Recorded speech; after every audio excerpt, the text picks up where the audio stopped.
আমার বাবা ডিসেম্বরের 8 তারিখে যায় বেলা 4:30 বাজে। তখন থেকে আমার বাবার ফোন সুইচ অফ, ফোনে কথা বলাকালীন অবস্থায়। কিন্তু একটা লোক যখন সাগরে যায় তখন তো সে কমপক্ষে একদিন সে নেটওয়ার্কের ভিতরে থাকবে। সেদিন ওয়েদার ভালো ছিল, কিন্তু তা সত্ত্বেও আমার বাবার ফোনটা সুইচ অফ। আমি প্রায় 1 মাস বাবাকে খুঁজতে পাই না। কোম্পানির সাথে কথা বলি, নাইট কোম্পানির সাথে, উনি বলে আজকে ছেড়ে দিবে, কালকে ছেড়ে দিবে। আমার বাবা কোথায় আছে প্রশ্ন করে, বলে মিয়ানমার আকিয়াবে আটক আছে। কেন মিয়ানমারে আটক আছে? আপনি কেন আমার বাবাকে মিয়ানমারে পাঠাইছেন? উনি বলতেছে আমি মিয়ানমারে পাঠাই নাই, দুর্ঘটনাবশত মেশিন নষ্ট হয়ে যায় মাপ নদীর সীমানায় পরে আরাকান সশস্ত্র বাহিনী তাদেরকে আটক করে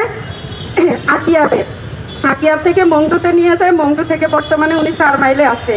আমি থানায় চিঠি করতে যাই, কোতোয়ালি থানায়, বিভিন্ন থানায় চিঠি করতে যাই, কোনো থানায় আমার চিঠি গ্রহণ করে নাই।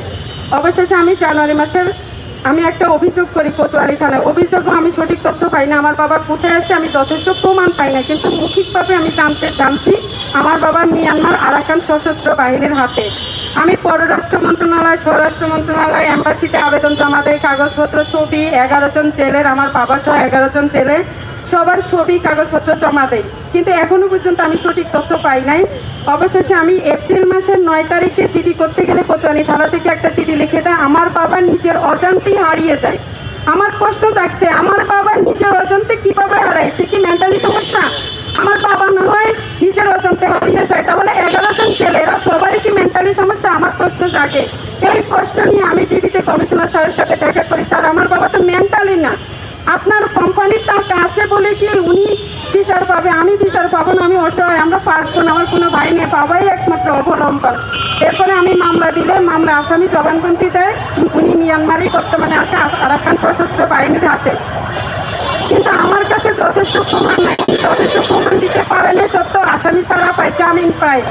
13-14-15 দিন পরেই আসামি জামিন পায়। কিন্তু আমি কেন আমার বাবার তথ্য এখনো পাই না? আমার বাবার সাথে আমি কেন যোগাযোগ করতে পারি নাই? মাননীয় স্বরাষ্ট্র মন্ত্রণালয়ের মন্ত্রী সালাউদ্দিন আহমেদের কাছে আমার একটাই অনুরোধ, আমার বাবাকে ফিরিয়ে দেন, আমি বাবা ছাড়া বাঁচবো না। আজকে 7টা মাস আমি 4 মাসের শিশু বাচ্চাকে রেখে আমি রাস্তায় প্রায় পাগল, আমি যেখানে বলে আমি মেয়েটা সেখানেই যাই। আমি কোথাও আমার বাবার সঠিক তথ্য এখনো পাই না, আমার বাবার সাথে আমি যোগাযোগ করতে পারি না।